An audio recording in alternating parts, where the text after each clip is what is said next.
The transplant happened over Christmas break, and today everyone is doing well. Donor, recipient, and the boy they both cherish. The one thing I love about my mom's kidney transplant, what's that? Is that we all get a gift. The same gift. It's not a gift that can be wrapped in a present. It's like a miracle. A perfect match is a miracle. Of course, the other miracle is Donna and teachers like her. What's up? Who love our children as their own. Cheers for Mommy's new kidney. No, they don't all give up their kidneys, but make no mistake, teachers save us parents every day. Wow. So I thought we'd start the program off today with a little bit of a heartwarming story about a teacher who noticed a student who wasn't doing very well in her class, who was normally bubbly and energetic and had been down for a while. And she reached out and figured out that she could help. And then instead of thinking about it or considering it or kind of waiting, she acted and did something about it. And so really fantastic to see that. Wonderful opportunity for their family and also for her. Now they're connected forever. But more than that, the little boy has seen an example of what it is like to see a need, fill a need, and to do for someone just for the sake of doing, because the only thing she gets out of it is her student returns to being one of the happiest kids in the room. So welcome to Stacy on the Right here on Urban Family Talk and American Family Radio. Visit the websites. It's urbanfamilytalk.com/Stacy for the podcast and afr.net, which coincidentally is where you can go and do your donation and partner with us with the preborn ministry. That's for this week only. We are really excited about having them on board this week. And your gift of $28 provides one woman who might be considering an abortion, is considering ending the life of her unborn baby, gives her the chance to see a free ultrasound, which often changes the tide and gives that unborn baby a chance at life. And so your donation of $28 does one of those. $140 provides 5 women that opportunity. And our goal is to help 3,000 babies. That's 600 listeners who are sponsoring 5 ultrasounds, which we know you can do. And so just don't think, act, move, make something happen. We'd love to have you on board. The number to call is 877-616-2396. AFR.net's the website. If you're easier to donate, just click the buttons, move on through the process, and you're done. And we'd really appreciate that from you today. Thank you so much for listening and being with us. Call lines are open at 866-963-2037.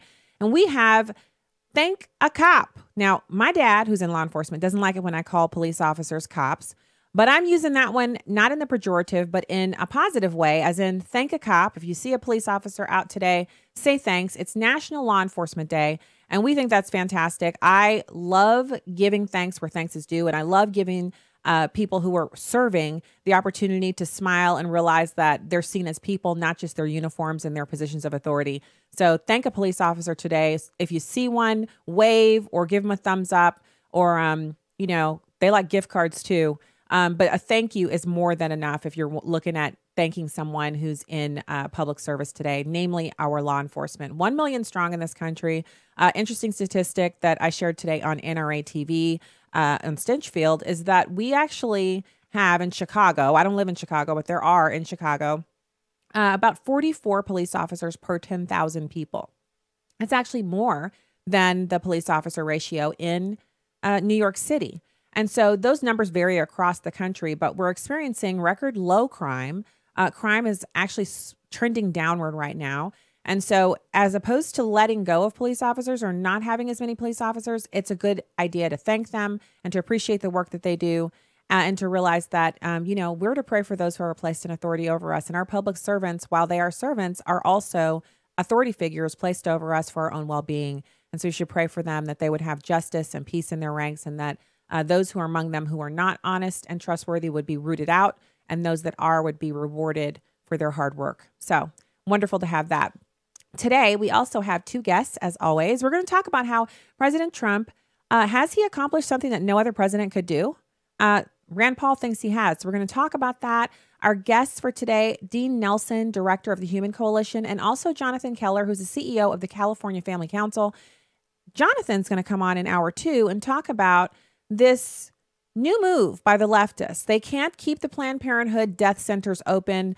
They're having a lot of problems with states enacting regulations that cause those Planned Parenthood abortuaries to act as But they basically have to have clinic standards, non-ambulatory care standards, meaning they have to have the hallways have to be wide enough for a gurney to fit through. The doorways have to be wide enough for a gurney to fit through. They have to have automatic doors in and out of the areas where surgeries are occurring. They have to have admitting privileges at a hospital nearby within 40 miles. And so while that may not sound like such a big deal, Planned Parenthood's not in the business of being safe. They're in the business of making sure they can do as many abortions as possible on demand. So they're not willing to bring their surgery centers up to standard, even though they receive $560 million a year in taxpayer funds. And so rather than comply with these new rules, which are simply for the safety of women, they have opted to close some of their centers. That's fine. Who cares if they close them? It's actually a benefit to us.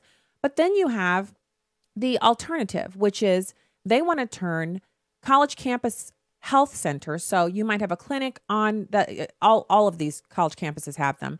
The clinic is where you go if you have had a stuffy nose and the Sudafed's not working, or you've got a headache and your regular Advil won't take care of it. And some women go for contraception. They go for other kinds of tests, blood tests, et cetera, right there on campus. And so it's a service that the campus provides to their student body. They want to force all of these campus clinics to also offer abortion. So he's going to come on and talk to us about how we can put a stop to that. We want to be mindful of the fact that this would be a horrible move for college campuses. They're not in the business of providing surgical care, and we don't want them to get into the business of providing abortions. So right now, Happy New Year to you if you're just tuning in back from the Christmas break. It's been a fantastic week so far, and we're just moving right along. Our encouragement for today, which I'm pretty excited about because, it's always wonderful to have something to be encouraged about. And today's encouragement is from Proverbs 16, verse 3. Commit thy works unto the Lord, and thy thoughts shall be established. So when you listen to that one, you just think to yourself, well, okay, that sounds great. Commit your work to the Lord, and your thoughts will be established.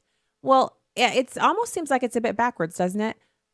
Commit the work first, then the thoughts will be established. So let's dig into this and see exactly what it means. Really, it literally means roll them upon him. So commit your work, roll it upon your Heavenly Father, as if it were a burden that's too heavy for you to bear by yourself. So I can tell you, definitely agree with that one. The work that I do, I feel like it's too big of a burden for me to bear on myself. Not because I'm so fantastic or because of any of that stuff, but because it's a very, very serious thing, talking on the radio, writing, all the kind of stuff like that, and managing it in the context of wife and mom, where I have to kind of subordinate it. I subordinate it to the needs of my husband and my family. And so it is a burden that's too heavy for me to bear. And whenever I think I've got it going on, I'm promptly reminded that it's not really mine. I'm just working this thing out on a daily basis. And so thy works signify all that you have to do. So it's not just the work that you get paid for, but it's the other work as well. It is that the duty that I have to my husband, the duties to our family and our children, duties that I have as a friend, as a daughter, as a sister, all of these things, I'm to roll them upon my Heavenly Father, and he will bear them with me. So he'll lighten my load. So Psalm 37:5 says, commit thy way unto the Lord, trust also in him, and he shall bring it to pass.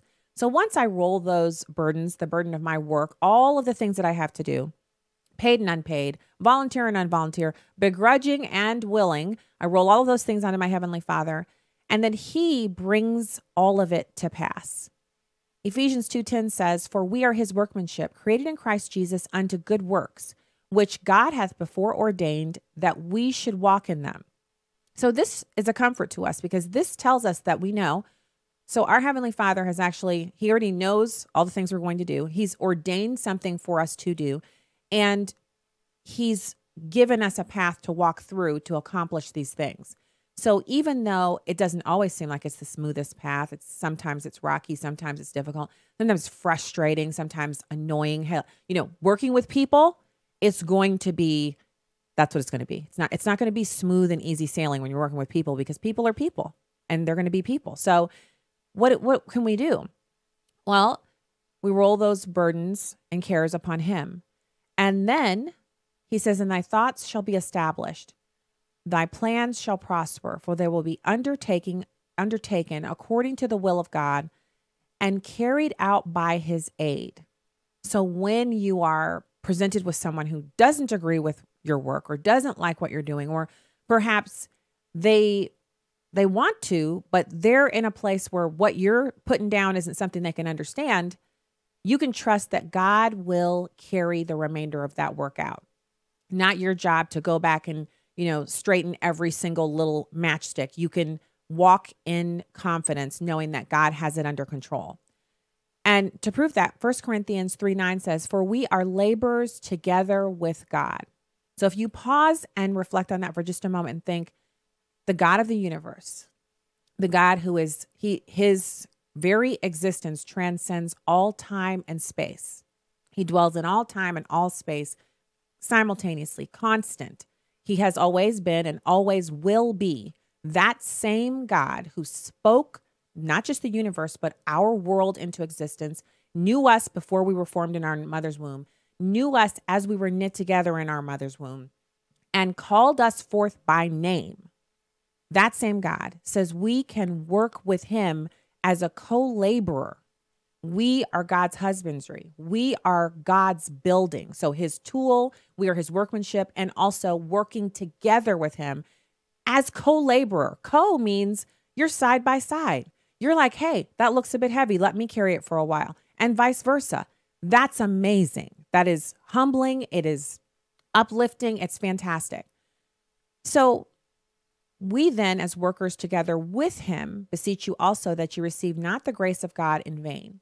So that just means we take this knowledge that we have this wonderful opportunity to co-labor with God and to accomplish his goals here on the earth, to be the hands and feet of Christ, that we take these things under our serious consideration and that we revel in them, enjoying the fact, not just that we get to be his children, that we get to be his servants, that we're a royal priesthood clothed in white robes, and that our sins are continually forgiven as often as we repent, they're forgiven, but that he has a work for us to do and that we can do it walking forward with confidence, knowing that he has laid out a path before us and he walks with us as our co-laborer. That's some pretty amazing, uplifting stuff. And I'm loving it. And so I hope that lifts you up today. Now, we'll hear the music. So that means we're going to be back in just a couple of minutes after these important messages with more Stacy on the Right here on Urban Family Talk and American Family Radio.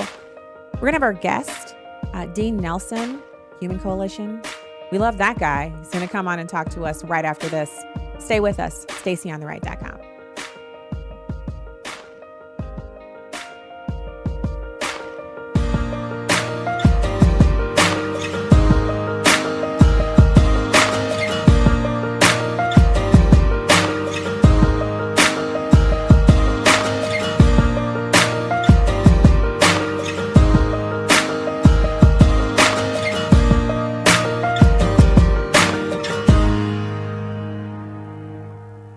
If you like trips where you have to plan everything, then maybe our tour is not for you. Hello, everyone. I'm Tim Wildman with American Family Association and American Family Radio. Of course, I'm talking about our spiritual heritage tours of Washington, D.C., Mount Vernon, and then a separate trip to Williamsburg, Virginia. And guess what? We take care of everything. All you have to do is, as they say, show up.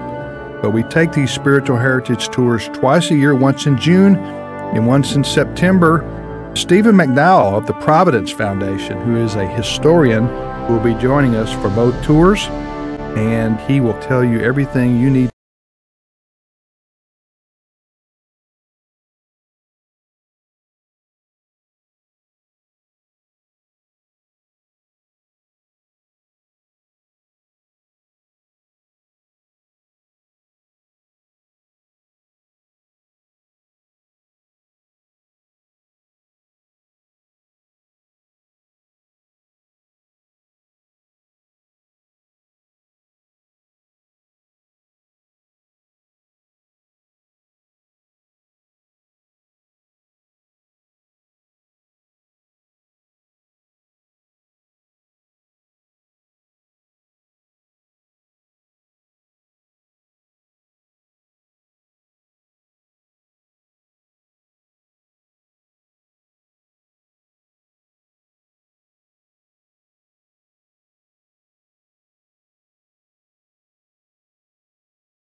Welcome back to Stacy on the Right here on Urban Family Talk and American Family Radio.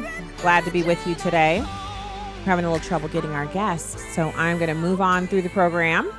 We have this information on whether or not the president has done things that enable him to take kind of a little bit of claim to the fact that he is, doing things that other presidents can't do. Is that something that he's actually taken on? And so I'm gonna go ahead and let me just do a little producer stuff here. Jason, I don't know if you can pull this up, but I'd like to go ahead and listen to number 3 in just a minute here. I'm going to set this up. Rand Paul recovering from being attacked in his yard.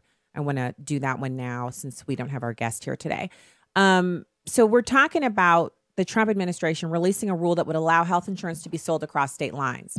Now, the reason that this is so kind of, whoa, impressive, we're just like dropping, kind of falling back and fainting underneath our pearls, is because this is something that people in Washington, D.C., policy wonks, Republicans, even some Democrats, you name it. Anybody who has had anything to say about health insurance for the past 2 decades or more in Washington, D.C. has said, we wish we could sell insurance across state lines. And they've even referred to another form of insurance that's sold across state lines. Now, albeit regionally. So if you move from, let's say you move from Florida to Alaska, you may not be able to keep your same car insurance. It doesn't mean when you get there, your car insurance isn't any good. It just means you need to make a switch within a certain amount of time. In some states, it's 7 days. In some states, it's 30 days. And if you move from, say, Florida to, say, Missouri to the Midwest, your insurance policy may change based on the actuarial tables and the rates that are charged to individuals in the place that you're moving to, which might take you underneath another umbrella, another arm of the company. Or they may say it's not beneficial for you. You're going to pay so much more with us. You might want to look with someone else, and then you switch. But the fact is, if the company that's selling you the insurance is based in another state, it doesn't prevent you from utilizing that insurance in the state you're in. It's much more about the cost of it and the benefits to you, as opposed to you just can't buy it across state lines the way it is with health insurance. And so that's what makes this so phenomenal. You've got President Trump signing this executive order with the backing of Senator Rand Paul, which is wonderful, because Rand Paul's been working on this. He's a doctor himself, and he's been working on legislation like this for decades. They're allowing workers to come together and negotiate better healthcare plans and then purchase them across state lines. So this is much more along the line of a bunch of people who are consignment shop owners, a bunch of individuals who are, maybe they're all plumbers. They're not even in the same union, but they're plumbers and they own plumbing businesses. And each of these maybe 20 or 30 companies across the entire country, they are all in the plumbing business, but all of them are small employers, 20 employees or less, 30 employees or less. So they can't negotiate with these large companies because they need 50 employees or more, or they need 100 employees or more in order to be in a so-called group that makes it worth it for the insurance company to deal with them. Well, this bill says you can get a bunch of different, maybe they're only plumbers who deal with a specific type of installation, like commercial plumbers who only do large commercial projects, or small plumbers who only do residential plumbing. They don't do any business plumbing, only residential. These companies can band together and without changing any of their business structure, doing anything that materially impacts their business, other than to say, once all 12 of us get together, now we have 300 employees, or now whatever the number is that gets us over that cap. Now we can negotiate with Humana or Blue Cross Blue Shield, and they can give us a favorable price on our health insurance. And what they do is, and I only found this out working as a school board member, but what they do is they actually say you have this many people aged 21 to 31, for example. You have this many people aged 31 to 41, 41 to 51, et cetera. This percentage of your workforce is in the childbearing years. This percentage of your workforce is, approaching retirement.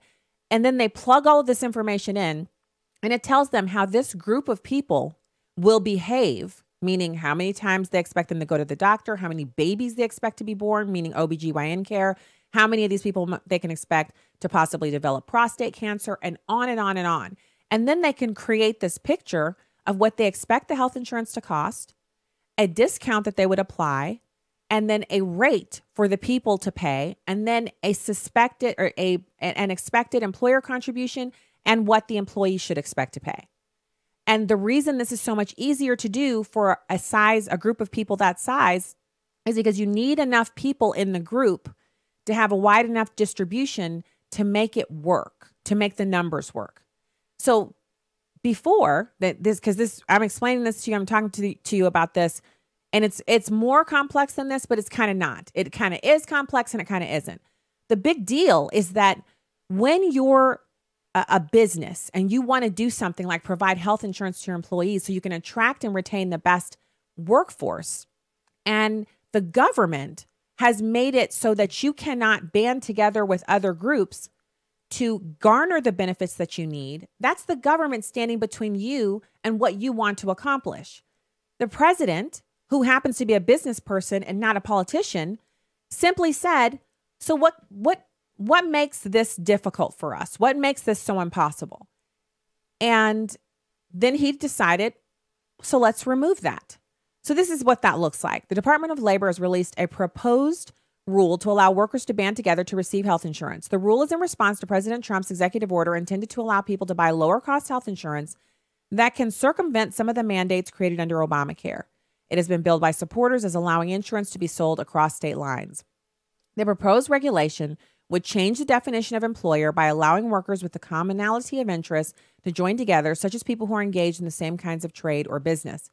The goal of the rulemaking is to expand access to affordable health coverage, especially among small employers and self-employed individuals, by removing undue restrictions on the establishment and maintenance of association health plans. What's not to love about that?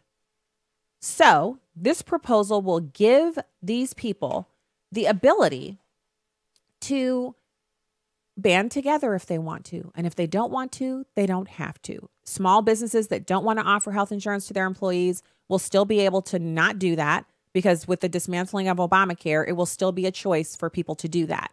And that's the best thing we can get from all of this. So now I want to pivot over to Rand Paul. He's a libertarian, and he's, totally against any kind of war at all. He's totally against us defending ourselves almost on anything. But when it comes to the common sense legislation that has to do with healthcare and things like that, he's brilliant. Now, you remember we reported right here on the show, and it was widely reported across the country, that he was attacked by his neighbor, and the neighbor literally tackled him to the ground, broke 6 of his ribs. He had a pleural effusion, really, really difficult for him to come back from. And he's describing that here in number 3. A little better each day. It was sort of, a living hell for the first 4 or 5 weeks. Difficulty, couldn't get out of bed without assistance, 6 broken ribs, damage to my lungs, 2 bouts of pneumonia. I mean, it was really a tough go of it. But each day I feel a little bit better. This last month I've been doing better. You haven't talked about the motivation for this, but I mean, there is an increased in politics today. Things have gotten a little bit uglier. Do you talk? Was that a part of what happened here? And do you talk about that with your colleagues? My colleagues come up all the time, and they want to make sure that there is some kind of deterrence, because people don't want to think that it's open season on our elected officials. I was also at the baseball field when we were shot at with semi-automatic fire, and Steve Scalise was severely wounded, and I was 10 feet from a young staffer who was shot in the leg. So yeah, I've been involved in violent attacks twice in the last year, and so yeah, we're very aware of it. And I think one of the thing about motivations is people got obsessed, some in the media, about the motivations, but I think really, we usually don't ask if someone's raped or mugged or whatever, why the person did it. We want punishment and deterrence, and I guess that's what I'm mostly about. I just don't think of any kind of motivation or justification, whether it's political or personal, to attack someone who's unaware from behind in their own yard. Sure, although if it's politically motivated, those who are involved in politics might think about changing the way they behave to change that climate, but maybe. So why do we need to change any climate? The person, if it's politically motivated, it's still the responsibility of the person who actually perpetrated the attack. His neighbor still hasn't come out and said why he came running at Rand Paul and tackled him to the ground. So now he goes into discussing how President Trump was able to get the insurance purchased across state lines, and they worked together on this. And he's describing what happened as he remembers it himself during the process. It's number 7. I do think from my experience, when I look at the president, I've been around the president quite a bit. I've been in the White House quite a bit with him. I can give you one example that I think really shows his great insight and ability to cut through to the chase and do things that ordinary politicians don't do. And that's when I took in the idea of letting individuals join together to buy insurance across state lines. Every politician, Republican and bureaucrat in Washington said we couldn't do it, and they hadn't done it in 30 years. He looked at the original law. He told his lawyers, look at the original law and see if the interpretation of these previous government attorneys have been correct. And he had the wherewithal just to say, no, we're going to let individuals join these groups so they can get cheaper insurance and perhaps better insurance as well, and perhaps get insurance for people who don't have insurance. But he did that because he's different than any other politician. And now we have all these, wiseacres out there wanting to criticize and be presumptuous about trying to judge someone's intelligence. I can tell you he's got the wherewithal to do things that no politician's been able to do, and in a good way. So first off, did he just say we've got these wiseacres out here? Okay, that's pretty funny. If you have, first of all, I can't assume that everyone's ever heard what wiseacre is. First of all, it's a brewing company. Okay, so wiseacre is also a brewing company. But it also is another word for someone who is a bit of a wisecracker. In other words, they crack wise about things. So they're sarcastic, they're smart aleck, a person with an affectation of wisdom or knowledge regarded with scorn or irritation by others, a know-it-all. So he calls the people who are continually scorning the president's intelligence people who have an affectation of knowledge. They're know-it-alls themselves, but they don't really, no one trusts what they say. And I think it's a really appropriate kind of moniker, if you will, for individuals who are, first, the president was a criminal. He needed to be impeached. Now they've moved on to, well, he's just really actually just mentally incompetent. Now he's not just mentally incompetent, but he's psychologically got some problems. And also he's not smart enough to be the president. Now, I don't know about you. I've never run a presidential campaign before, but I remember running my little school board campaign and it was overwhelming. Now, mind you, I didn't have a lot of people working with me. I mean, just really only 1 or 2 people helping on a oh, can you do this? Can you do that type basis? But imagine running a campaign that involves thousands of people, tens of thousands of people in states all over the country and managing that and managing to do that better than a woman who spent her entire life in politics and ran 2 successful campaigns herself. Hillary Clinton was elected to the Senate. She also gained an appointment by President Obama and became the Secretary of State. So how in the world does a guy who's never been in politics before ever run a presidential campaign, do it with less money than what she raised and spent, and manage to win, but also still manage to be someone who's mentally incompetent and unable to accomplish small tasks? It just doesn't add up, does it? So I'm not saying he's perfect or that he can't make mistakes. Clearly, he's a human being just like the rest of us, but we should keep our criticisms within the realm of what makes sense, at least. And if you're just grasping at straws, maybe it's time to stop. Maybe it's time to stop and consider that you might be wrong. And not just on this issue. If you're listening to this show and you're of the belief system that the majority of what's being said here is wrong, it's okay for you to also consider that maybe you're wrong. Maybe you're wrong. And instead of considering it to be the expertise of, Stacy on the right or any of that stuff, just go to the source material. Who won the presidency? That's pretty easy to find out. What does the Bible say about abortion? Pretty easy to find out.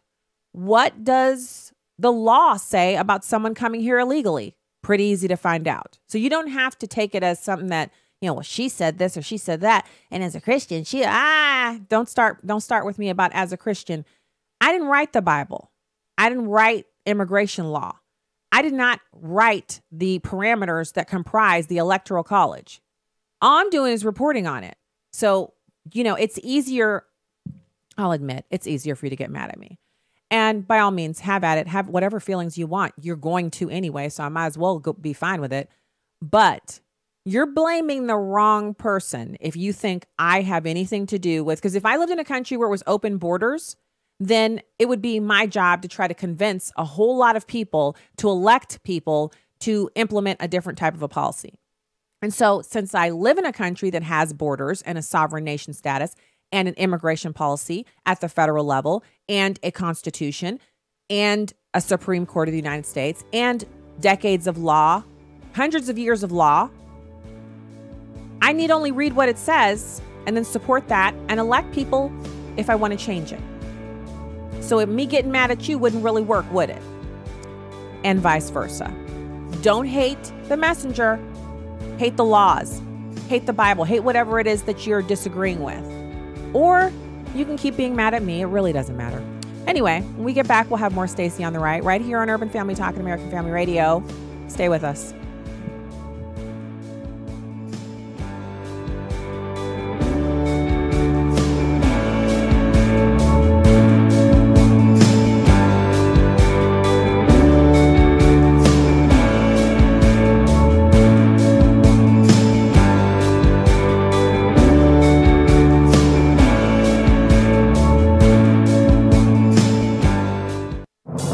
What does it take to live an uncommon life?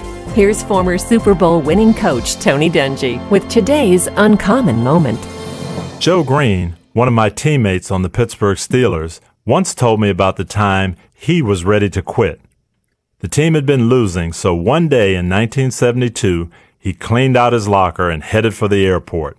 One of the Steeler coaches eventually persuaded him to return, but his story illustrates one of the challenges of leadership: keeping everyone on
to solve this problem? I hope so, George. The president has said all along that while President Obama acted unlawfully by giving legal status without an act of Congress, that he wants to solve this problem with a compromise piece of legislation. We've been working on it now for 4 months. In addition to having some funding for the border wall and border security, we're also going to have to take steps to stop unskilled and low-skilled immigration coming into this country, like ending chain migration and ending the diversity lottery. One of the unheralded accomplishments of the first year of the Trump administration that gets overlooked, with the growing stock market, for instance, is that wages for people who work with their hands and work on their feet, the kind of jobs where you have to take a shower after you get off work, not before you go to work, have increased at their fastest pace yet. There's a reason for that. It's not just the growing economy, but it's also that this administration is getting unskilled and low-skilled immigration under control. We need to continue on those efforts while also finding a reasonable compromise for those people who are brought here as young children and young adults through no fault of their own. But Senator, I hope the Democrats will come off their unreasonable negotiating position and be willing to compromise. So one of my favorite things is Tom Cotton when he's ripping and running through these interviews with these people and they try to, let's redirect. Nope, he gets his points out. And please, not talking points, truth points, if you will. He gets them out. He keeps on moving. I think he was dead on when he says the Democrats are in an unreasonable position on immigration. This isn't about your feelings. This is about the fact that over the past decades, we're bringing in 1 million people a year through chain migration. So I thought that our immigration was 1 million people a year. No, we're bringing in a really tiny number of immigrants and then through chain migration, meaning I get a nephew card. There's a nephew green card. There's a first cousin green card. There's an uncle green card, aunts, you name it. I'm his niece. You just admitted my aunt, my uncle, whatever. So these people are coming here, no other qualifications. They don't speak English. They don't know diddly about the Constitution. They don't respect the rights of women, the rights of minorities, the rights of pets and animals. They don't respect any of that stuff. They don't know anything about our country except what they've seen on television on a very limited basis.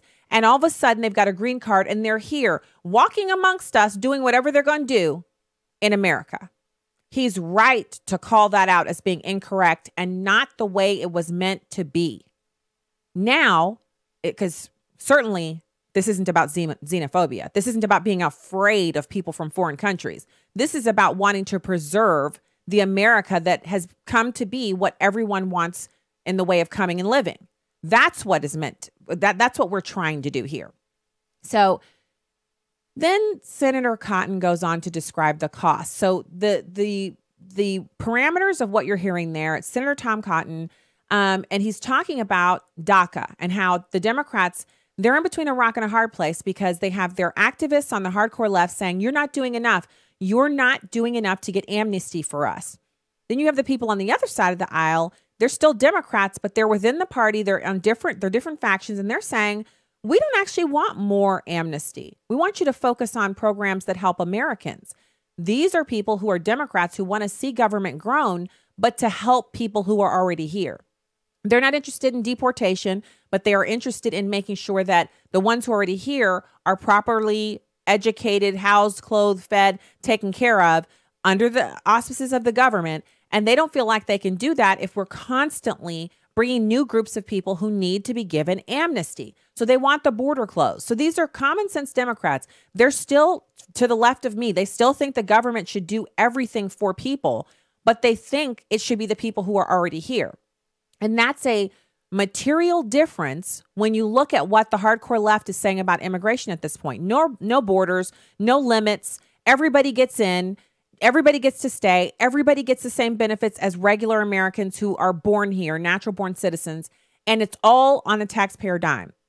So that just goes to show you that it's not just the Republicans who have a wide varying breadth of thought within their ranks ideologically. It is the left as well. The left has even, I would say sometimes more variation simply because they make everybody sit within the same silo and agree to the same things and vote for the politicians who all believe the same stuff.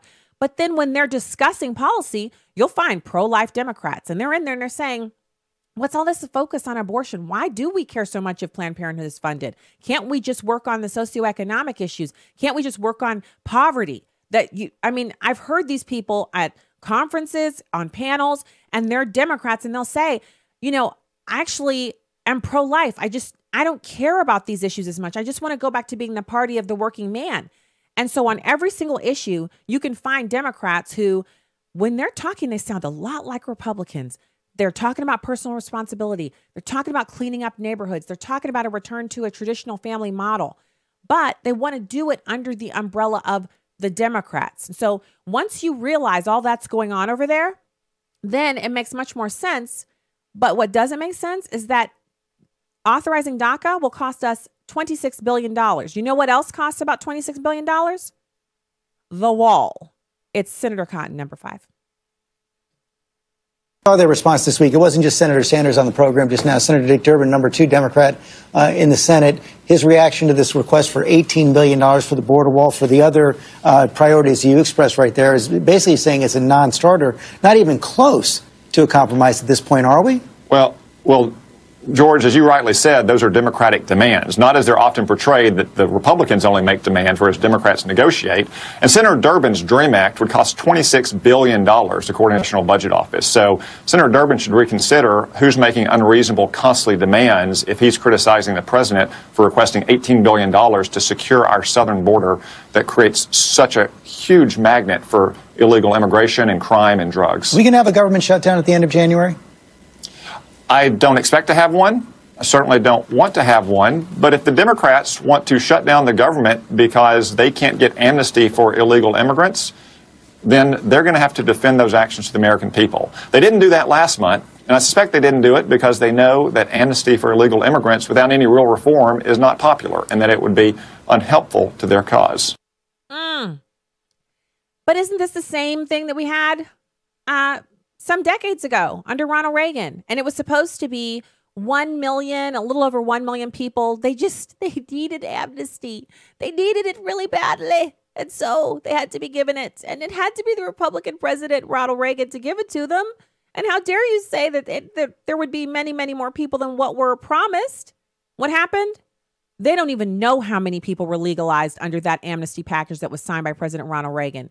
And only a couple of 100 feet of wall were built. I think 700 feet, 690 feet of wall were built, or sorry, not feet, miles, 690 miles of wall were built.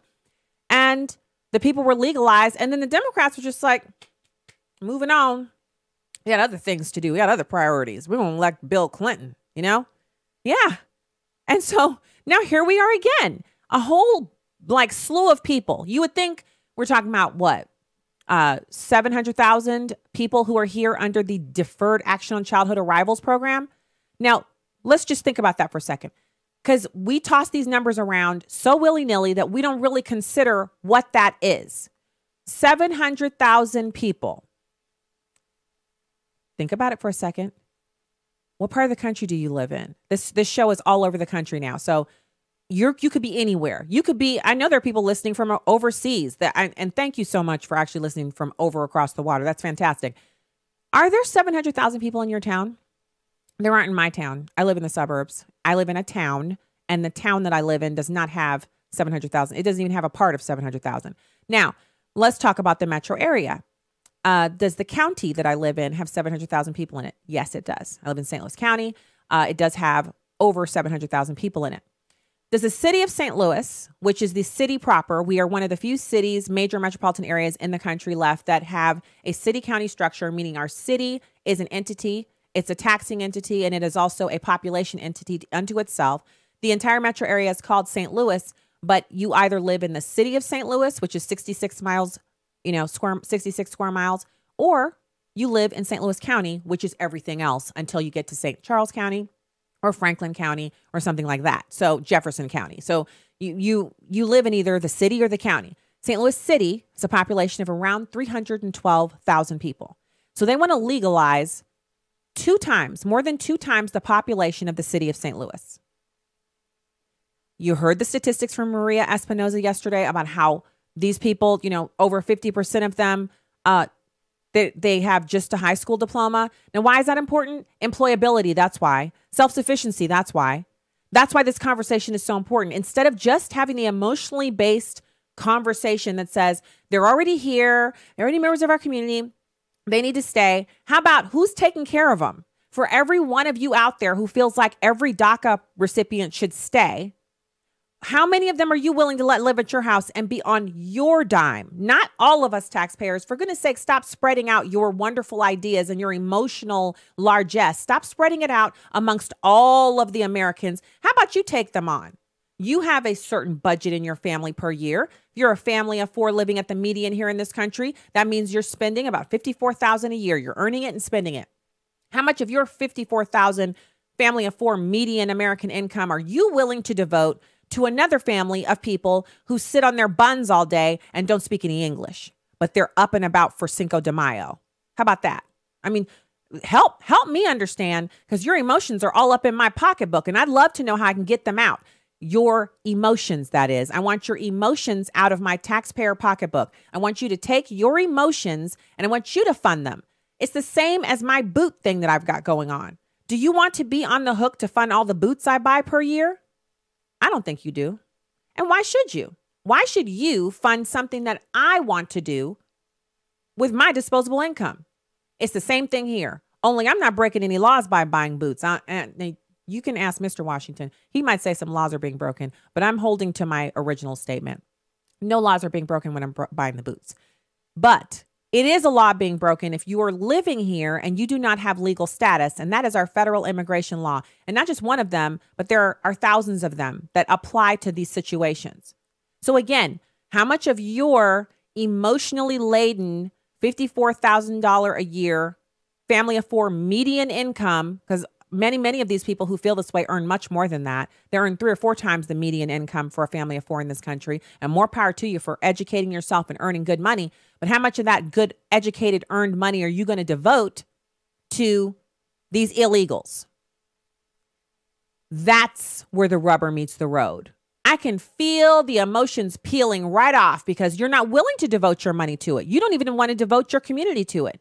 If you're earning 3 or 4 times the median income for a family of 4 in this country, that means you live in a community that does not have an illegal immigration problem.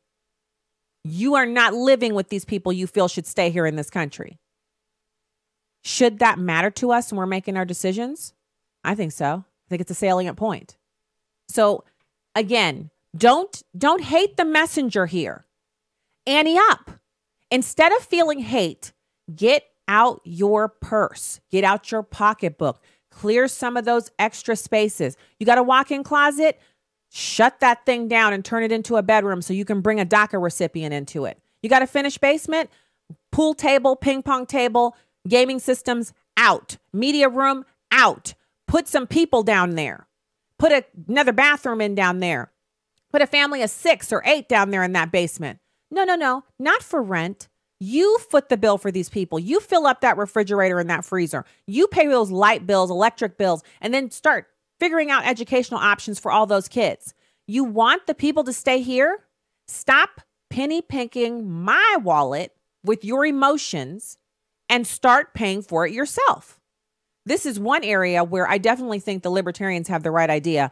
And I honestly, the more I learn about the libertarian movement, the more disturbing it is in some ways. Libertarians have some wonderful ideas on some things, but there's some other stuff where I'm like, whoa, that's like anarchy. But one of the things that I've had explained to me by a libertarian that I know, he was talking about that we don't need any federal immigration law. Now, bear with me here, because when he said it, my face was like, and you, what planet are you, what world are you living in where we don't need immigration law? And he said, how it is if you want to come into the country, you have to have a family that'll sponsor you to come in. And that family's responsible for you. And you have to live near that family. That family has to prepare a place for you to live. You immigrate into the country and you live in that place that they've prepared for you. And you take care of yourself, or the family that sponsored you in takes care of you. And the minute you're no longer taking care of yourself, you're out. I was like, that's some crazy Wild Wild West stuff you're talking about. He said, that's libertarianism. I don't know if I agree with it. But it certainly sounds more interesting than you emotionally laden liberals with your hand all deep down in my wallet, digging out the tax dollars, giving them away to people who are breaking the law. Give them your boot money and leave mine alone. That's hour one of Stacy on the Right. We'll be back with more right after these important messages. Stay there.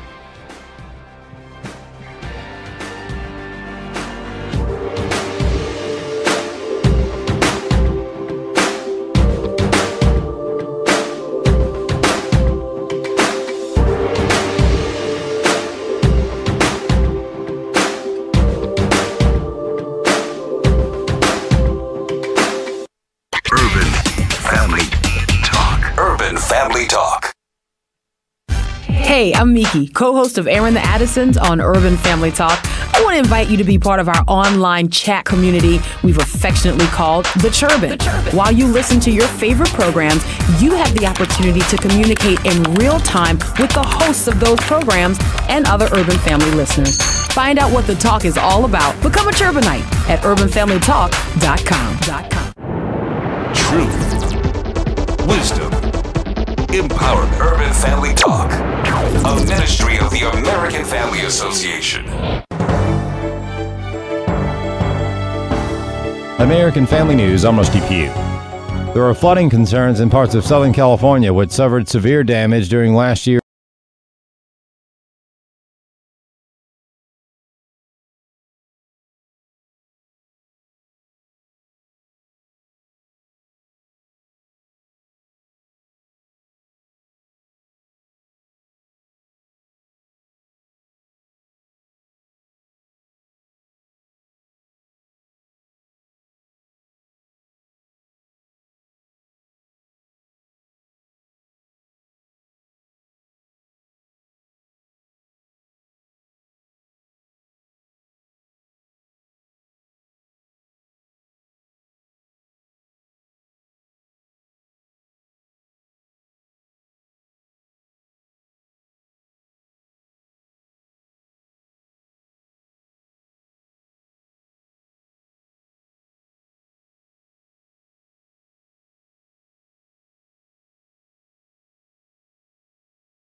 way of living. We can't feed ourselves junk and expect to hear from the Lord. Clothe yourself with the righteousness of God at urbanfamilytalk.com.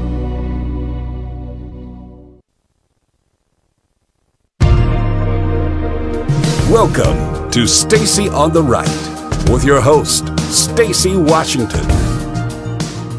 It's Lifestyles of the Rich and Liberal, the untold story of millionaire Claire McCaskill. While Missouri families struggle, Claire McCaskill is living large, fleecing taxpayers for over 70 grand in flights on her private plane, taking the elevator instead of the stairs in her 7,000 square foot mansion, and investing 100 grand in rare Chinese art and antiquities, all while looking down on Missourians from her $2.7 million luxury condo in D.C. McCaskill laughs all the way to the bank, pocketing over $20 million in corporate welfare, while hardworking taxpayers foot the bill. An elitist liberal, Claire McCaskill votes with radical Massachusetts Senator Elizabeth Warren 88% of the time, while cutting thousands in checks to Hillary Clinton. Millionaire Claire McCaskill. She's rich, she's liberal, she's out for herself. That's a new ad out by an organization. They're gearing up. In fact, I can't even say it's gearing up. I have to say it's completely underway, the race for Claire McCaskill's seat. And I think what's important about that ad is that it's the truth. They have it kind of toned to be somewhat lighthearted, but what they're describing is someone who she's not a career politician in the federal sense that she's been there for, decades like some of these others, but she has definitely benefited from being a senator. And she doesn't represent the good, wholesome values that Missourians have come to be known for as a bellwether state and the middle, the heartland, the center of the country. And so I think they're right to hit her. It's Missouri Rising. I do like Missouri Rising. They do have an innovative way with words and with video. And they've been really, really, it's a cute one because they've got, how they'll have the body is normal size and then they blow up an image of the head, cut it out, and then they have it kind of move from side to side like it's a paper cutout. So it's pretty cute. I think I have it on my Facebook page. You can check the Stacy on the Right Show page for the ad if you want to watch it yourself and share it. Her vulnerabilities, just in case you're wondering, include a nearly $76,000 in taxpayer money she spent to fly on a charter plane she co-owns with her husband and other investors. So is the flying on the plane the problem? No. Is it that she owns it with her husband and other investors? No. The problem is that she spends taxpayer dollars and the money goes to her husband and other investors for a plane that if she owns it, why not just pay her own way? I mean, please help me understand. She has a $2.7 million condo in Washington, D.C. Again, her choice, but for someone who's constantly talking about taxing the rich and, the all of the kind of welfare and wealth redistribution type policies that she supports as a Democrat, how dare she? Why is she not living in a walk-up with two roommates? Live what you preach, lady. If you're going to live like the lifestyles of rich and famous, then stop acting like you hate rich people. And, of course, her best friend is Elizabeth Warren, Democrat from Massachusetts. She votes with Elizabeth Warren 88% of the time. That's way too liberal for Missourians. Got to tell you that. She's an elitist liberal, and she's a multimillionaire. Again, there's nothing wrong with being a millionaire, but don't act like you're not a millionaire and talk about how, like Bernie Sanders, millionaires and billionaires. He's constantly running his mouth about rich people. And guess who just recently became rich due to running for the presidency? Mr. Bernie Sanders, millionaires and billionaires. There it is for you. So I thought it was a good ad and well worth the time to bring on here. So in other news, I know you guys saw some news a little bit. Maybe you guys are ignoring it. If you're a football fan, you're just watching football and you're ignoring all of the rest of it. And maybe you aren't a football fan and you couldn't care less. And so the news kind of flew over. But I thought it was interesting.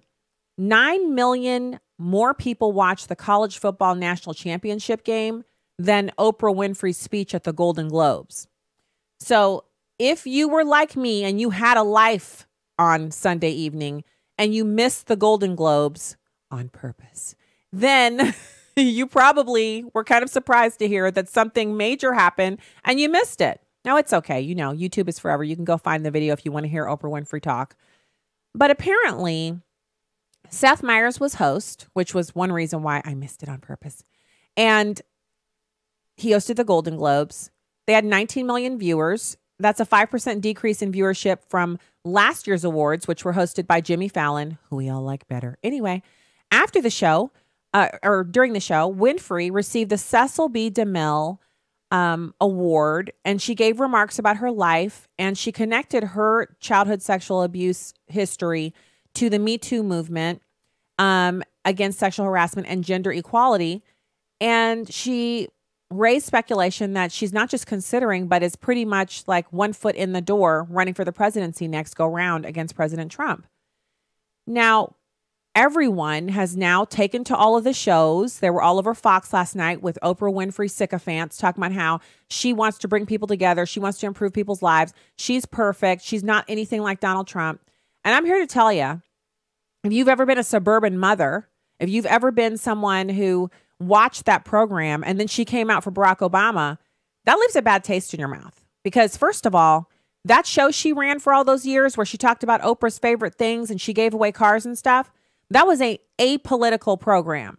Yeah, she tackled thorny issues, sometimes social issues, sometimes things that were, I mean, some of those shows, you get up from it was like you'd been to a funeral, you'd been crying so hard, I'd have a pile of napkins next to me. It was always during my kids' nap time I got to watch. But when she came out for Barack Obama, by then I had kind of like, slightly moved on, and I was volunteering during the day at the kids' school. I was missing the show regularly, and I wasn't even watching it on DVR because it was one of our DVR settings back then when we had cable. And I tell you what, when she came out for Barack Obama, I'd already kind of left the fold, but I can't tell you how many women who'd actually gotten tickets to Oprah Winfrey's show and been up to Chicago and sat in the audience and were like, they were in the book club for real, for real. How many of those women were like, mm-mm. And these were like regular apolitical type chicks, not political types, just regular everyday chicks that never talk politics who were like, what? She's coming out for Senator Obama? So there's a whole different world out there waiting for Oprah Winfrey. And it's not the world she had back when she'd been on TV for 17 years and everybody wanted to renew her contract for another 17 years. And she was the most well-liked person in America. Oh, those days have come and gone. Now we know she's a hardcore leftist, just like the Obamas. And so the political factions that exist in this country will exist into a presidential election where Oprah Winfrey thinks she can swan out there and start talking about people's feelings and sexual abuse from decades ago. And all of us are just going to fall in line and vote for her. Nuh-uh. Nope. Not going to happen. So it's neat to see people worship her the way they worship Barack Obama. And good for you if that's who you think is going to have some impact on your eternity. But I'm here to tell you, I don't care how much of a paint job we have that looks the same, or how much we're both strong Black women, or how much I'm supposed to be for her because she would be the first female Black president. Just like I didn't vote for Barack Obama, I would never vote for her. And you know why? It's not because she gave away the cars or didn't give away the cars. It's because of that new age, faux, universal type. It destroys Christian thought stuff she's been peddling on her most recent iteration of her TV show since she bought her own network. That woman regularly blasphemes Christianity. Now, I'm not going to go all Hank Hanegraaff. Scratch that. I might go Hank Hanegraaff. You know what I'm saying. If you don't understand what I mean right now, you got to listen to the podcast from yesterday where I described how Hank Hanegraaff went Hank Hanegraaff on Mitt Romney. He did 30 days of nationally syndicated Bible Answer Man shows on how Mormonism is not Christianity. I will do 30 days of Stacy on the Right's syndicated shows on how Oprah Winfrey is not practicing Christianity. And so you'll have yet another choice to make. Will you choose political ideology and sycophancy for this woman who, by all means, celebrate the successes of a woman who grew up in a house that didn't even have plumbing and running water and used an outhouse as a child, now owning a house with 3,000 trees in the front with 30 coats of paint on every wall in every room? Come on now. This is a rich chick who worked hard for it and made it happen in America And back when she was doing that, she used to read a proverb a day, actual proverbs from the real Holy Living Bible, not some of that new age stuff she's into right now. But as soon as she got it and made it, then she started dabbling and, working her way through this new age stuff, universalism, all paths lead to Christ. Everybody worships the same God. I mean, we can go on and on and on, and we will. If she decides to declare for her candidacy, I might even email Hank Hanegraaff and say, I'm walking right behind you. But this time it's me and Oprah. Support me, Hank. I have to definitely let the people know how much Oprah is not practicing the Christianity that you're practicing when you're in your Bible on a daily basis, when you're in your Bible study every week, when you're at church on Wednesday nights, when you're at church on Sundays, when you're praying to a holy God, the God of the Bible, the triune God, Father, Son, and Holy Spirit, Son being Jesus Christ, who died on the cross, rose on the third day, and is the Son of the living God, God personified. When you're worshiping that God, she's preaching about and talking about and directing people towards some nebulous universe type thing that is supposed to be the same as that. And she's telling people that's what's the truth. And so, mark this show. You'll have to throw it back in my face. I will be doing all of the clips of her on her program, talking that jazz over and over and over again, leading people astray and blaspheming the name of God. That's what she does. And I know she started an orphanage in Africa, and I'm happy that she did. I know she started a school down there for girls. I'm glad she did that too. This doesn't take away from any of that stuff. We're talking about the truth and who we want in the White House. We've already had somebody there who thought he could roll back the oceans and heal the planet of global warming. Those are Barack Obama's words. That's what he thought of himself. And look what a mess he left for us to try to clean up. Imagine what Oprah Winfrey would do if she were given the reins of the United States military might and the government. Imagine what she would do. You thought those lunches by Michelle Obama were bad? Imagine the queen of Weight Watchers in charge of your kids' lunches. She'd be micromanaging you down to the hours of the day you get to spend doing whatever. Mandatory reading time, Americans, get to it. Mandatory giving time, Americans, get to it. Mandatory public service time, Americans. Understand who this woman is. So, yes, everybody's all up in a tizzy and they think it's really, really fun to consider, Oprah Winfrey, she'll run for president. She'll be the first black female president and she'll heal everybody. No, she won't. She ain't healing anybody. She doesn't have the power to heal anybody if she's practicing universalism. Have you ever heard of a universalist healing anybody? Okay. Yeah. So onward and upward. So I want to give you guys a little preview I want to point you guys again to preborn just a second, but I want to give you a little preview for tomorrow.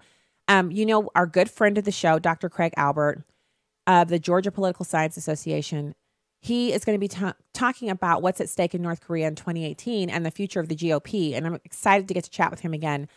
He's going to be on the program tomorrow. And we are like scrambling behind the scenes because our associate producer, Demetrius, has recently moved, as in yesterday, to Tampa. So I wanted to say congratulations to Demetrius for the record on the air, and to encourage you as the listeners when you're on your prayer lists, please add Demetrius to your prayer list and that he would settle in very well in Tampa and that he won't be stolen away from us, that he'll continue to work for us. I pay him a pretty penny and I don't want to lose him to, his new position with Americans for Prosperity. So I'm hoping that he can continue to work for the show and do the wonderful work that he does. And we just have to keep him in our prayers because this is a big deal, and it's congratulations are in order. So congratulations, Demetrius. Good for you. So now let's talk a little bit about Preborn. Now, this is the week that we're partnering with them. So if you think, oh my goodness, she's talking about this again, you might not have heard me talking about Preborn because you might not have been listening when I mentioned it the first time. So that's why I'm mentioning it again. So bear with me. We're talking about the Preborn Ministry. What is it? They work with hundreds of Christian pregnancy resource centers across the country. They provide life-saving services such as the ultrasound. These pregnancy resource centers stay with the women during the pregnancy and after. If they choose life, they're with the Pregnancy Resource Center resources and support system forever, the life of the child. And these preborn centers have counseled over 270,000 women. and over 48,000 babies have been saved. Praise God. You can partner with us and Preborn by calling 877-616-2396, 877-616-2396, or go to afr.net to make your donation. We'll be back with more Stacy on the Right after these short messages. Keep it here.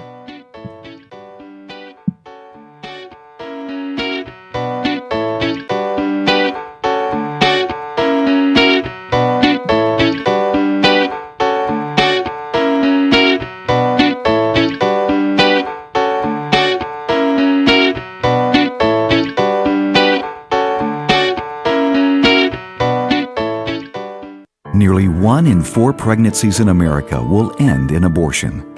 The Ministry of Preborn provides free ultrasounds for abortion-minded women throughout America. When a mother sees her baby on an ultrasound and hears the baby's heartbeat, she's 80% more likely to keep her baby. They introduced me to my child for the first time through an ultrasound. I was able to see this life growing inside of me, hear the heartbeat, and nothing else mattered at that point. I wasn't afraid anymore.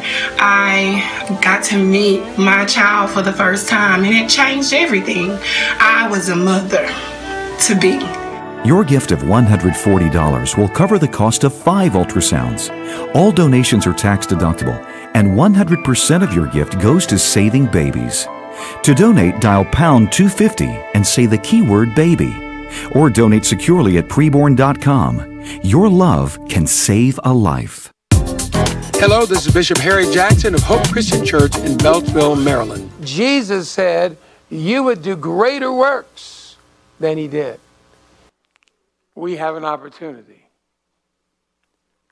Martin Luther, when talking about the gospel, said that essentially preaching the gospel is one beggar helping another beggar find morsels of food. What he meant is that whatever we're going to get, whatever we need, is going to come by the beneficent mercies of God. It's not going to come by earning it. It's going to come by him freely giving out of the bounty and the riches of his grace. Not what we deserve. Oh, Lord, not what we deserve. But he has given us that which we don't deserve. Out of the richness, out of the largesse, out of the bounty of his grace, out of the kindness of his character, out of the goodness of his heart. And he's saying in the midst of all that, I'm commissioning you to be a co-laborer and a witness unto me. And you're going to do some greater works to show forth my kindness in a lost and dying world. Your works are going to shine forth like light in darkness. Your activity, your prayer, your anointing, the glory that's on you, you will be a signpost for those seeking truth.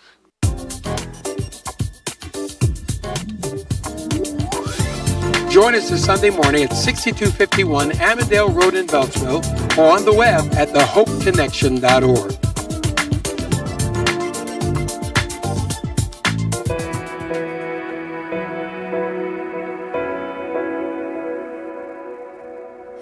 I face a giant in over my head. Help me to look up. I take a deep breath. Yes.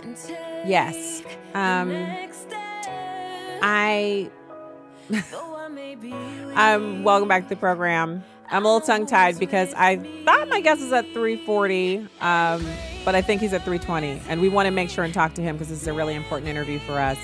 Live radio, live streaming. I want to say hi to everybody who's tuned into the show on the different live streams. The YouTube people, thank you so much for tuning in on YouTube. And that's where you can easily share the show if you are not a Facebook user. If you are a Facebook user and you're live streaming the show on the Liberty Eagle or the Stacy on the Right show page, thank you for being there. Thank you for commenting and watching the show and sharing it on your own page where other people can get exposed to it. It's just an opportunity for us to spread the message that we are trying to share here at Urban Family Talk and American Family Radio, the message of Christ primarily, and also the political discourse that we have. We know that you cannot materially change lives for Christ through politics, but the Bible does tell us to render unto Caesar that which is Caesar's, which means, in addition to voting, we are to participate in the civic process. Should politics dominate our lives to the exclusion of our family and friends? Should we not be friends with people because of political ideologies? Of course not. That doesn't mean people are going to behave in a godly fashion, but we can tell the truth. We can speak the truth in love, and we can understand that while you can't change someone's mind for Christ with politics, you can certainly make their lives miserable if the political atmosphere in your country trends in an ungodly way. And so that's why it's important for people who really feel like, politics is hopeless. Well, it is hopeless if only the activists on the left and people who are ungodly participate, then it's pretty hopeless. But if Christians participate and vote and speak the truth in love and pipe up when there's an issue and show up when there's an issue to these school board meetings, to these local municipal meetings. This is not about you showing up with your Jesus is my co-pilot t-shirt on and yelling scriptures at people. It means you show up in your regular clothes, you sit there, you take notes, you listen, and then during public comment, when they say, so who's okay with us sending regular taxpayer dollars to this school so they can run a Planned Parenthood sex education program? That's when you step up to the podium and say, I represent a parent group of 50. We're not okay with this. Not only will we remember every person who voted in favor of this, but we can guarantee that at least a few of you will be unseated by members of our group. Thank you for your time. No scripture quoting. It's not about being the holiest person in the room. It's about speaking the truth in love. So we are trying to convey that. So it means we can disagree about how things get done. But when you start talking about doing things that are ungodly with money that I'm paying in taxes, you're darn tootin' I'm going to fight you on that. I'm going to fight you on that. And in the big scheme of things, that's what we need more of. Not fighting, but people standing up and speaking the truth in love. Often, enough people coming up to the podium during a public comment period it's more than enough to move the needle on that board, because you'd be surprised at how much value is placed upon, I'm on school board, or I'm elected to the state legislature, I'm a state senator. These are the type of things that people put on their tombstone. It's that important to them. So they don't want to lose their opportunity. But if they have enough people emailing them and taking them out to lunch and coming over to their house with a basket of cookies and saying, we really need to start funding Planned Parenthood through the district, then they're going to listen to that. So who do you want them to listen to? I want them to listen to you. So right now, I think I might have it on. I might have this interview for 3:40, but I'm not sure if my producer's able to get them now, or if I think we're doing that at 3:40. So now I want to talk about this, and this is kind of an overarching issue for us. And obviously, January is kind of pro-life month. All over the country, there'll be speakers having pro-life rallies and things like that on the National March for Life Day, which is coming up. So there'll be hundreds of thousands of Americans in Washington, D.C. Then there'll be a bunch of Americans, like here in Missouri, we're having a big big March for Life down in Jefferson City. I'm going to be one of the speakers there, and we're going to have a hooping good time, praying for good weather, so we're not freezing cold while we're out there standing and marching for life. And we live in a state that, for the most part, we have a Republican legislature, we have supermajorities, veto-proof majorities, we now have a pro-life governor. But that doesn't mean that all of our policy reflects a pro-life atmosphere. And so what we want to do is we want to be mindful that it takes work, and we're not fighting the people themselves. So yes, it's the people who are advocating for this stuff, but it's not the people that are the purveyors of this kind of death culture, the worship of Molech. That doesn't come from the people. That's the enemy rearing up and bringing that to us. And so we have to fight that. Now, oh, okay. So we do. Now, you guys, honestly, live radio. So it's my pleasure to welcome our next guest, Jonathan Keller, CEO of California's Family Council. This was kind of a last-minute interview we were able to pull together because they have something huge that's happening on Wednesday, and he wants to tell you about it because we do have listeners in California. We have them all over the country. We need your help right now. Jonathan, thank you so much for coming on today. Hey, thank you so much for having me. I really appreciate it. Hey, we are happy to come alongside and do whatever we can to get the word out about what's going on there. I find it shocking, but I'd love for you to explain to the listeners what is happening with SB 320.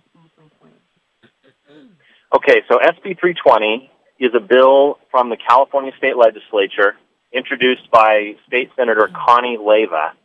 And unfortunately, this is just another example of California trying to go as far to the left as possible when it comes to the abortion issue. Essentially, what it would do, despite the fact that California already has abortion basically legal up until the point of birth, despite the fact that we're one of the only states in the nation that actually uses state and federal tax dollars to pay for abortion, that's not good enough for some of these legislators. And what they're actually trying to do is not just allow Planned Parenthood clinics to dispense abortion medication, but they now want to turn every campus of the California State University system and the University of California system into an abortion dispensary clinic. Every one of the health centers on every one of these college campuses now would be forced under SB 320 to dispense abortion medication. And we're not talking about contraception. We're not talking about even emergency contraception or the morning after pill. This is 10-week abortion medication. RU-486 would now have to be dispensed on every single California state college campus. Okay, so first of all, it's very upsetting because I don't think they're planning on passing this bill and then sending out a notification, mass email to every parent who has kids on a campus, you know, young adults that they're paying for. By the way, just so you know, the clinic on campus is now an abortion dispenser or an abortuary or whatever, you know, an abortion clinic or an affiliate of Planned Parenthood. They would never do that. They're not about notification. They just want to be able to do this behind the backs of parents. And of course, doesn't that mean if you're paying for your kids' tuition to that university, you're funding this as well? Oh, absolutely. In fact, what this does is they're trying to do this shell game and saying, well, you know, we're not really going to fund this with taxpayer dollars. We'll set up a separate, you know, corporation that the state treasurer will administer. But, okay, bottom line, let's be honest. If it's being done on California college campuses, if it's being administered by the state government, in one way or another, parents and taxpayers in California are paying for this. We're paying so that Planned Parenthood can not only have clinics near campus, but they can actually now go onto campus itself and dispense these death-causing drugs to young women on campus. And you mentioned a great point. In some cases, some of these young women may not even be legally adults. They may be 17 years old if they graduated early and they're on campus, and they may not even have a general physician, a general practitioner that is their primary care physician nearby. And you're now telling them that they can go get this abortion medication, go home to their dorm room, and have a 10-week miscarriage abortion on the weekend by themselves in a dorm room with no doctor, with no parents, with no oversight or care. I mean, it really is, it's both tragic and it's infuriating. It's infuriating because the minute a girl goes and gets this pill, goes into her dorm room, and you know how this is. It's the tragedy of one error gets compounded into a million errors. It'll be the girl who has some kind of complicated medical history, goes and gets this pill, is in her dorm room, and the weekend she decides to do it is the same weekend all three of her roommates are off at home or someplace else, and she's in this room dealing with this pill by herself, afraid to call anyone, afraid to tell anyone because her parents don't know she's having an abortion. Maybe not even the person who's the father of the baby knows that she's having an abortion. And all of this is going on the campus.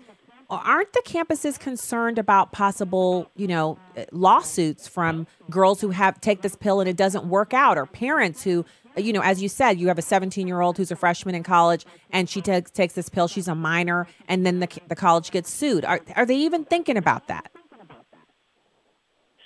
Well, absolutely. And this is one of the few bright spots in the fight that we've seen against this bill. Even college administrators from these state colleges that, you know, some of them may be Christians, I don't know. But generally speaking, you and I know that college administrators are not the most conservative, not the most pro-life people. However, in this case, even they are concerned about the liability issue. I mean, they don't want to have a young 17, 18, 19-year-old girl, sorry to be so graphic, but bleeding to death in one of their dorm rooms and then be faced with a massive lawsuit from the grieving parents and family. And in that sense, they actually have raised some of the strongest objections to this. We are hoping that they are going to speak out in strong opposition at the hearing tomorrow as well. But ultimately, this is something where we really need people across the country to pray.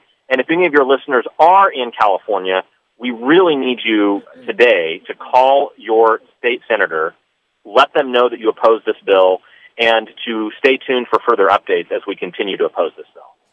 Okay, so you heard that, listeners. This is one of those call to actions, and it matches up so well with what we're partnering with Preborn this week. So Preborn, I don't know if you've heard of them, Jonathan, but they're an organization that provides free ultrasounds to women who are considering abortion. So they show them the ultrasound picture of the baby, and then if the woman says, you know what, I've changed my mind, I want to go for life here, then they connect them up with the Pregnancy Resource Center that then walks them step by step, day by day, diaper by diaper through pregnancy all the way through to the birth and delivery. And then afterwards, they give cribs and they give them access to medical care, whatever these women need, food, money, they give it to them to help them get on their feet so they can take care of that baby. This is the option that is available to women that Planned Parenthood doesn't want us to know about. And we're partnering with them this week. And now you have this horrible bill, SB 320, coming up in California, and you're asking for people to call and put a stop to this. So California residents, listeners to the Stacy on the Right Show, our guest is Jonathan Keller, CEO of California Family Council. The bill is SB 320. Who do they call? What website do they go to? Where should these people go? Awesome. Well, Stacy, I really appreciate that. So our website is californiafamily.org. Really simple, californiafamily.org. And the top story there on the website is this story. It says California Senate bill to allow abortions to be voted on. And if you just click that link, we have a list of the 7 members of the State Senate Education Committee. And even if you do not live in their district, if you're a California resident, we just encourage you to call because this is going to affect every single California citizen. You can call, you can let them know that you're a voting member of the state of California, and there are 7 calls to make. The breakdown on this committee, I'm not going to sugarcoat it, it's pretty bad. There are 5 Democrats and only 2 Republicans. So it's a heavy lift, I'm not going to lie. But I also know that very often these senators listen to their constituents. They listen to when people call in. Doesn't mean you have to be angry, doesn't mean you have to be, don't use any bad language or anything. I'm sure none of your listeners would do that, of course. But no, it's always good to say, because we're Christians, doesn't mean we're saints. Come on. Right. But it just means call and be respectful and let people know that this is a bill that is not in keeping with the values that we have here in the state of California. I mean, look, I don't think anyone would deny that we are a pro-choice state. Sadly, that's the case of where we're at in the state of California. However, this even goes, I think, far beyond what any other state in the nation has done. The idea that you would turn colleges, which are supposed to be places of learning, places of education, you would turn them now into abortion clinics. You would make every one of these universities complicit in the taking of innocent human life. That's just unconscionable. It is. And I do agree with you that it sounds pretty daunting with the makeup of the committee being that. But I want to encourage people, in addition to what Jonathan has asked you to do, and speaking again with Jonathan Keller, CEO of California Family Council, californiafamilycouncil.org is the website. Go there. You can get the information. You can call the numbers if you're a California resident. I say that you commit this to prayer. We talked about in our first segment of the show, our encouragement was committing ourselves to prayer, to committing our work to the Lord, and asking him to bless our work. So ask him to do that. Thank you, Jonathan, for coming on today. And please, listeners, heed the call. Help us out with this. We'll be back with more right after these messages.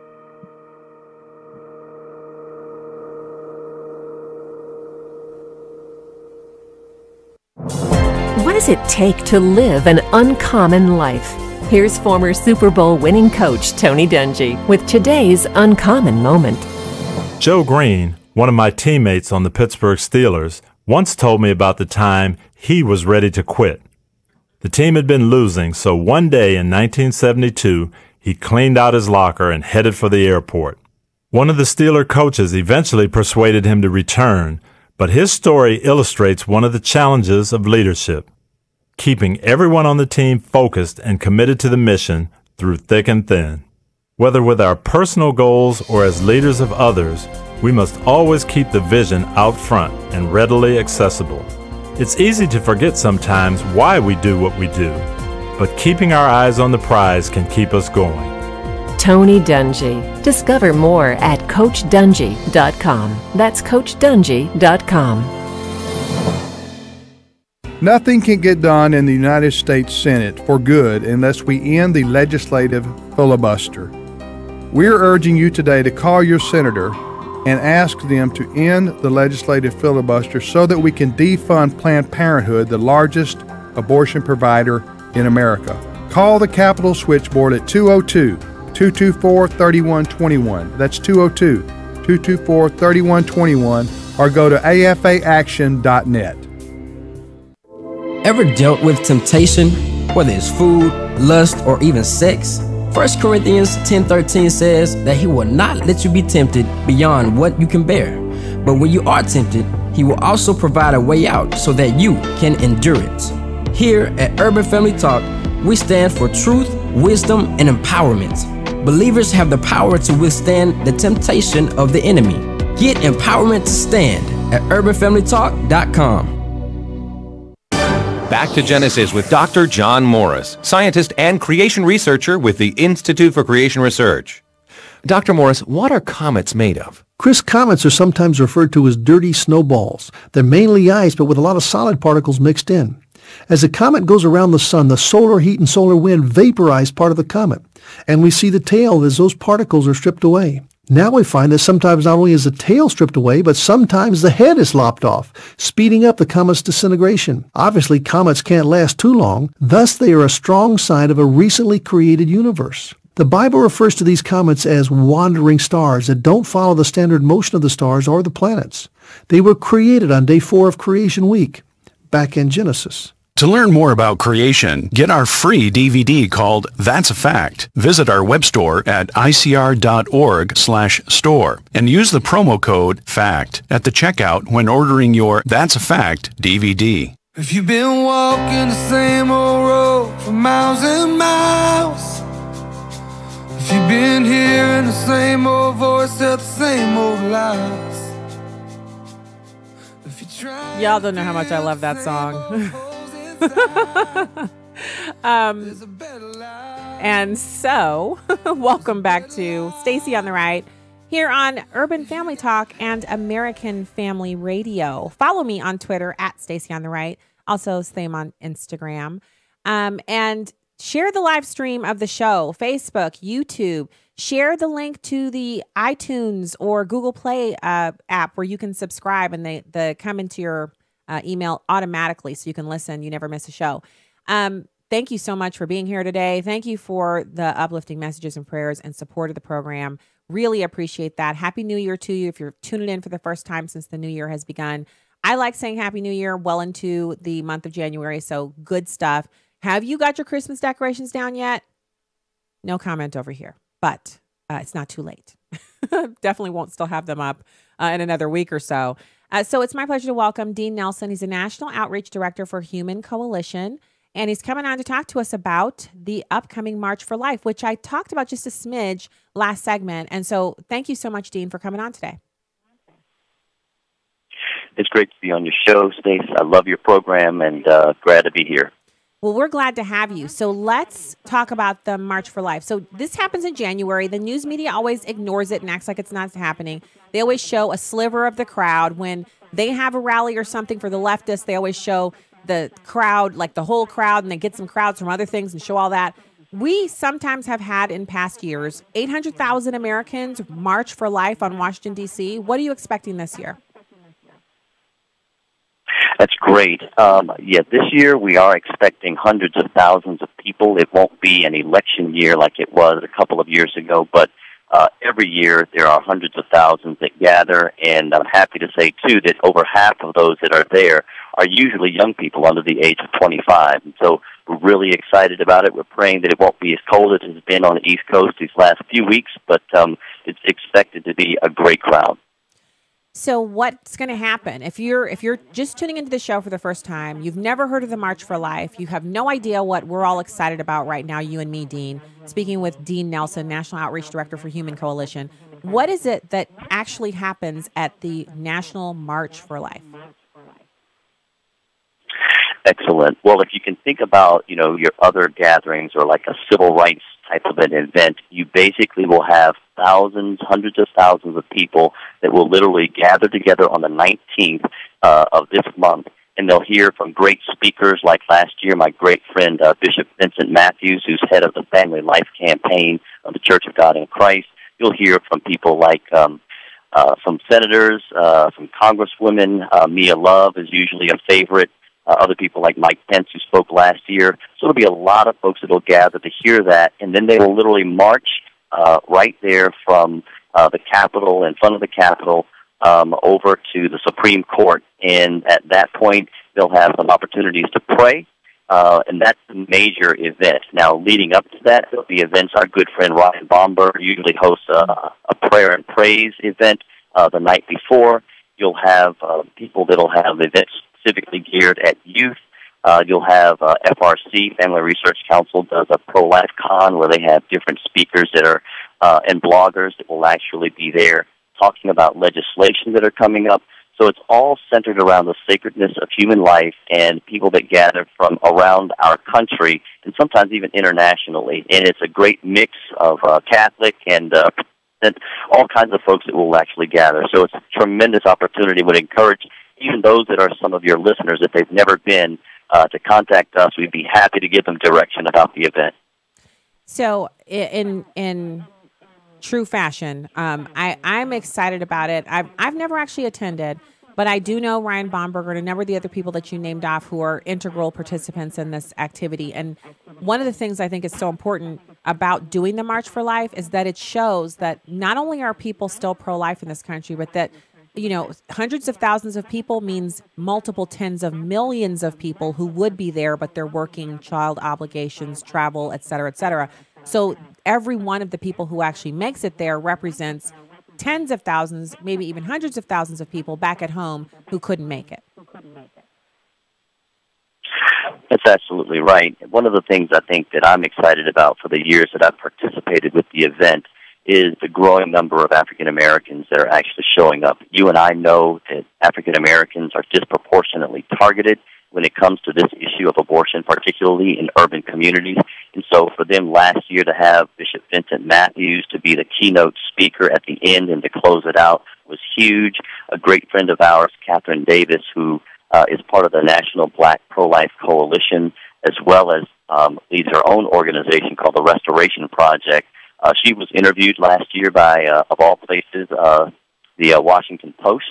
And so more African Americans are beginning to participate. This year we will host a meeting actually at the Museum of the Bible, and that will actually be with Bishop Vincent Matthews, myself, Catherine Davis, and some leaders from Health and Human Services, because one of the things that Human Coalition is committed to do is not just talking pro-life, but how do we engage at the federal level to see if abortion still is legal in this country, yet we're giving, hundreds of millions of dollars to Planned Parenthood?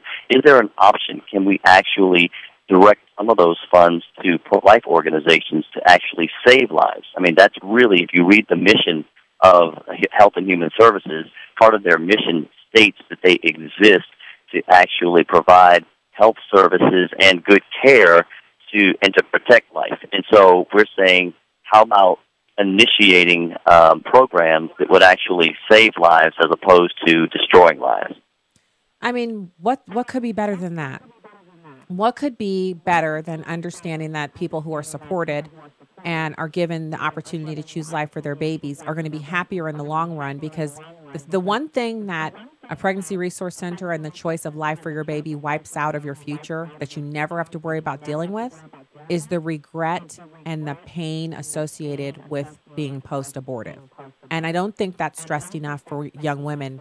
They're told, this is a problem you need to get rid of. If you do this, you'll feel so much relief. Yeah, in the beginning, women report feeling very relieved. But after that, when they start to really understand what they've done, the torment begins, and it can be really just a devastating, life-altering type of psychological condition that you have to deal with for decades after an abortion. And that's hardly ever discussed when we talk about what happens if you just decide to have the abortion. Okay, this is what's going to happen physically, but what about the emotional ramifications? I'm so glad that you brought that up, Stacy, because Human Coalition and other organizations do work hard to provide counseling and relief for women who have made that difficult decision and are suffering from it. There are Bible study initiatives like Forgiven and Set Free that are used to help women to discover healing from abortions that they may have had in the past. And so it's a very important piece when we talk about it. This isn't a message of condemnation, but this is a message of love and support. And again, many of our friends, notably Dr. Alveda King, who's one of the greatest crusaders for this cause, talks openly about the abortions that she had in her past. Star Parker is another one who does that. And I think that it's important for us to remember help and healing for those who have experienced the trauma of abortion. Absolutely. So at this point, you're encouraging people to possibly take the trip out. And what does that involve? Like, what day is the March for Life, and what can people expect if they decide to come out? Sure. The actual march is on the 19th of January. If people visit marchforlife.org, they can get all of the details. They can also visit us at humancoalition.org to find out more about our organization and what we're doing. We're bringing probably a dozen or so of our folks there. We'll be participating with a host of events. I think there's an Evangelicals for Life event that will participate. I'll be speaking at Students for Life, which takes place on Saturday. But I would encourage them to go to marchforlife.org to get all of the details that they need about the events that are taking place. I would also highlight one of the reasons that we need, this is, hot off the press. I just saw from redstate.com and a few other outlets that there's an abortion campaign being pushed by an abortionist in the city of Cleveland talking about abortion is necessary. It's literally a billboard campaign in the hood in the African-American community pushing abortions. And when people say that there's not a need to march or this doesn't really affect our people, this example in Cleveland is clearly an indication as to why we need to march, why we need to pray, why we need to protest, because they are literally have a huge billboard campaign that they've just launched in the city of Cleveland called My Abortion, My Life, and it's pushing abortions with statements that abortion is necessary. And I'll add one last piece about Cleveland, and this particular, it's Preterm is the name of the abortion clinic, and it was just a few years ago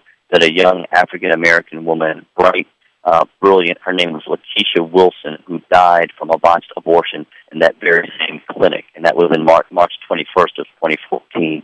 So if we don't think that this is genocide, if we don't think that this is an attack on our people, we need to wake up, because this is horrendous, and we need to be able to do everything that we can to proclaim that there is another way, and Human Coalition and the Church of God in Christ are helping to initiate that in urban communities. Wow. That is so disheartening, but thank God for the word of truth and for organizations like yours, Human Coalition, that are doing this good work to make sure that the truth gets out there. I hope that the listeners will pray with us, Dean, that billboard will come down and that people who read it will immediately see it for the lie of the devil that it is. It's just sick, disgusting, twisted piece of marketing material that shouldn't have been allowed to be put up. Thank you so much for your time today. Thank you for coming on. I wish you good weather and blessings and a fantastic time at the March for Life doing this good work.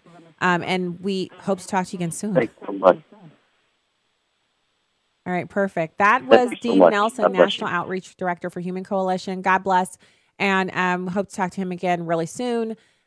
So this is a recurring theme of the show today and yesterday, and there's a reason for that. This is the season that we're in, January, the beginning of the year. The March for Life is coming up, and we're partnering with Mission Preborn. Now, Preborn, if you're just tuning into the show, we're partnering with them this week. We will have their director on the program later on in the week, just still trying to firm up some details on that. Preborn Ministry is counseling. It's free ultrasounds. It's the opportunity for women to hear about Jesus Christ and to come to the Lord. And most importantly, they give these ultrasounds to women so they can see that what they have growing inside of them is not some nebulous clump of something. It's a baby. So you've got a gift of $28, which provides one woman seeking an abortion at, my producer says we're having him on the 11th. So in just 2 days, on Thursday at in the first hour. So our first interview of the day. So I'm so excited to get to speak to the head of this great organization. And $28 provides one woman seeking an abortion a free ultrasound. It gives this mom the opportunity to choose life for her baby. $140 provides 5 free ultrasound sessions, reaching 5 women with the message of life. Our goal is to help save 3,000 babies. That's 600 listeners sponsoring 5 ultrasounds at $140. So please join with us if you can, and help us as we partner with Mission Preborn. 877-616-2396. 877-616-2396, or go to afr.net and you can donate there. So last story of the day I wanted to do is about this fired Air Force commander who was criticized for poor morale and religious talk. Now, first off, let's just say that this isn't me saying that you should go around pontificating about your religious beliefs at the workplace. That's between you and your employer. And also, obviously, you have to be led by the Holy Spirit to be sharing these things at your workplace. And the reason for that is because we have to use discernment when we're talking to other people, because the point of the gospel is not to make people uncomfortable. The point is not to make people feel like, I'm at work and instead we're talking about this. It's an invitation to hear and learn about Jesus Christ and your relationship. So the biggest billboard you have is your behavior. How do you treat your coworkers? How do you behave? What are you like at work? That's your billboard for, or unfortunately, in some cases, against Christ. And so that's the thing. So this isn't me saying, well, all workplaces need to be almost theocracies. No, come on. Let's be real here. But I will say this. If I have to sit up at work, which has been the case in the past, obviously not at this workplace, because as you can see, there's no one else in here. But at previous workplaces, I've had to listen to people talk about their sex lives, their breakups, their hang-ups, et cetera, et cetera.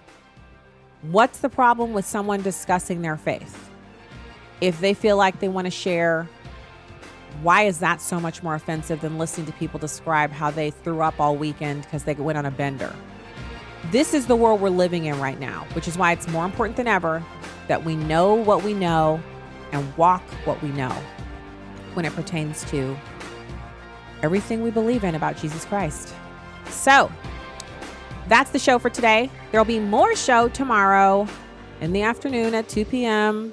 all over this good place. Thank you so much for being with us today. God bless and have a great night.